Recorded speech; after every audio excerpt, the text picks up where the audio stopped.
People ask me where I get my YouTube light, and no, it's not from Amazon. And unfortunately, you can't buy one. I got it from YouTube, and I figured I'll tell you my story today. It all started when I had just quit my teaching job. I had no plan. I was mowing yards. Shoot, I started waiting tables. I remember one day helping my friend do flooring in this house on stilts, and us just taking like all this huge 2x4s up and down those steep stairs, and then wrapping up around 3, running home, showering, putting on my clothes to wait tables, and walking up to that restaurant saying, "Please God, I need more hours to work, and could I please get them all in one place?" And the reason I quit my teaching job was because I wanted to make a living as a one-person business doing what I'm best at. You see, I'm an award-winning filmmaker who is currently taking a little break from traveling the world producing occult documentaries. Let's go back about 5 years. I'm in an MFA program getting my Master of Fine Arts in Creative Writing, and I graduate right in the middle of COVID, and I end up getting a job as a high school art teacher. So people start going back into the classroom, we're wearing masks, we're social distancing. I knew YouTube is a great way to get a free education and to see diversity in teaching methods and diversity in problems that people have and the desires and the solutions. So as I worked with my students, I was teaching myself and reminding myself about art history and graphic design and just the software and the technology. And the whole time I'm seeing folks just a couple years older than my students making a living on the internet, on social media, creating content, making music, making films. Creativity is solving problems. It doesn't have to look like one specific thing. And I had the same realization at that job that I've had at all the other ones. This is just me putting off my destiny. The beautiful thing is you can have a job in any industry and learn from the experience. So I definitely learned a lot of things that set me up for where I am now. David Bowie has a quote about the dysfunction of the artist. I can't paraphrase it to you now, but it made sense to me. It's like, yes, artists are innately dysfunctional. That's why families get sacrificed, relationships get sacrificed. The artist appears insane to everyone else. Paul Gauguin, what do you know about that artist's life? If you know anything, it's, like family problems.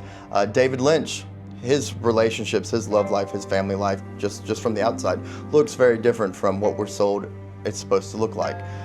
Because David Lynch lives the art life as a painter and filmmaker at the expense of everything else. So I'm trying to teach art and encourage my students and kind of explain to them, like, this is how it works. I have an MFA. Before I had an MFA, before I had a bachelor's degree, guess what I had? I had a GED. So I wanted to show my students it doesn't have to look how they think it has to look. So that's when I discover a YouTuber named Andrew Kirby. And he's talking about procrastination and breaking through resistance. So Andrew Kirby, through YouTube, introduced me to a platform called Skool. Introducing Skool. Skool puts your community, course, and event schedule together in one place with one login and one unified search. Plus, we gamify it to make things engaging and fun. Students earn points by adding value to others. As they gain points, they level up, and the top students get shown on the leaderboards. Skool has everything you need and nothing you don't. You can post, like, comment, attach files, videos, and polls. You can send DMs, get notifications in-app and via email. Plus it has rich user profiles with activity charts, contributions, course progress, bios, and more. With one search, you can find posts and comments, course content, and members. Admins can email broadcast all their students with a click. You can switch between your different groups rapidly, like this, all in one place with one login and one powerful search. It's simple, fast, user-friendly, and setting it up takes minutes. Join our Skool community to try it for yourself. It's free to be a member. If you like what you see, you can create your own group with a 14-day free trial. Click the sign up button to get started. We'll see you inside. You can look at the description for all the links you need to learn about it and even get set up and start your own community on Skool. The thing about the game of life and the game of making money from your art is whether you play the game or not, you're still going to get played by the game. So Skool is an educational platform where anyone can build a community for people that want the information that that person has. Your customer, your patron, your client, the person you're helping is you 5 years ago.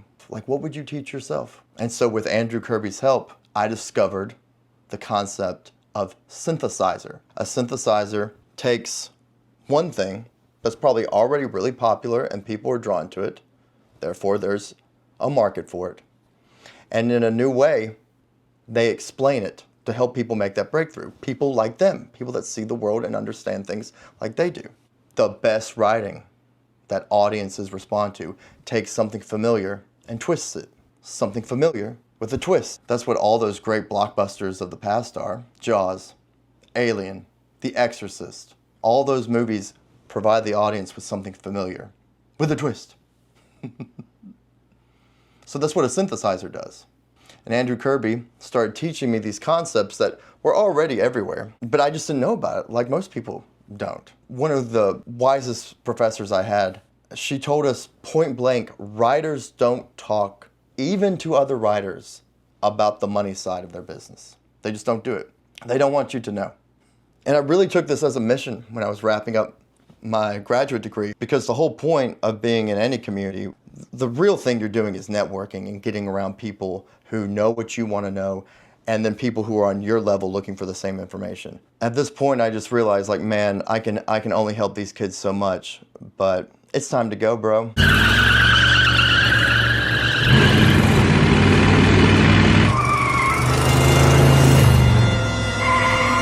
It's time to go. So I quit my job fairly abruptly with no backup plan, and at this point I was making YouTube videos because that's the first thing Andrew Kirby has you do when you join High Ticket Synthesizers, his free community on Skool.com.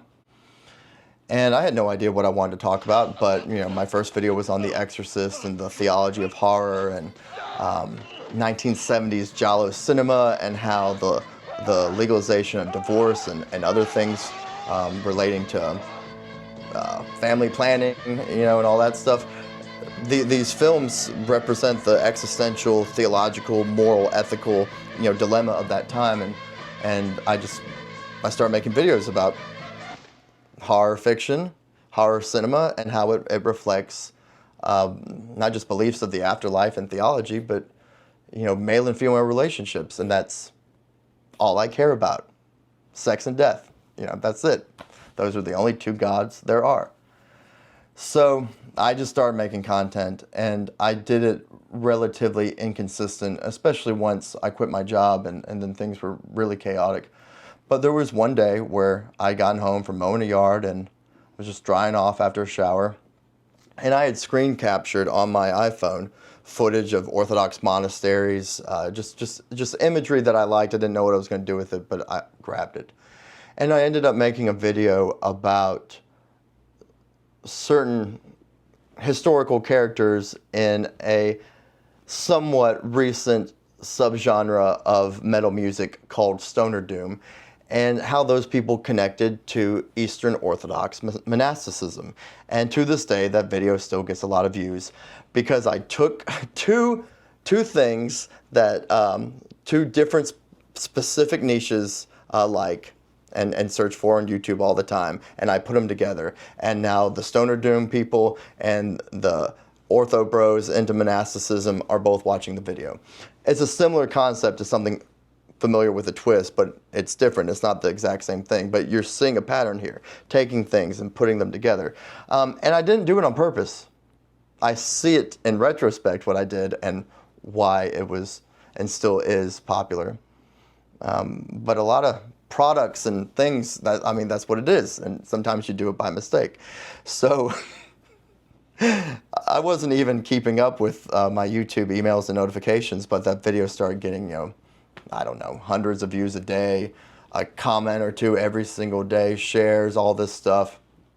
And finally, when I kind of realized what was going on, I went through the process of registering to get monetized, because YouTube's emailing me and it's like, hey, you've got over 1,000 subscribers, you've got this number of hours in watch time, you can get monetized. So when I finally did that, I still wasn't doing anything, but it was just funny to see this video that I made one time and uploaded in an afternoon, lying on my couch on my smartphone. So it showed me that it's possible to make something on the internet that people want. And since I was monetized, I was getting a little bit of money. And make $1 on the internet, and that just shows your mind it's possible to make money. It just got to a point where it's like, man, something has to change. I stayed at this restaurant. God did answer my prayers within 24 hours. And I got promoted from server to my level of incompetency fairly quickly. Ended up being one of the managers at the store. Since I was there 52 hours a week, I was able to think a lot once I really learned the job. My mind had time to work on problems, and I wrote things down, and just from writing daily and gnawing on things and writing things out was how I thought things out, and then starting to take action with uploading content, writing, and then helping other people, just people around me, saying, this is what I did. Rick Rubin's The Creative Act, reading that book helped. It was just this accumulation of things. What I started to focus on was, how do I want my day-to-day to look? And then it was obvious, well, my day-to-day is going to be waking up and being in a state of mystical prayer and acknowledging the presence of God, and being out in nature, writing every single day, engaging in the creative act every single day, collaborating with other creative people every single day.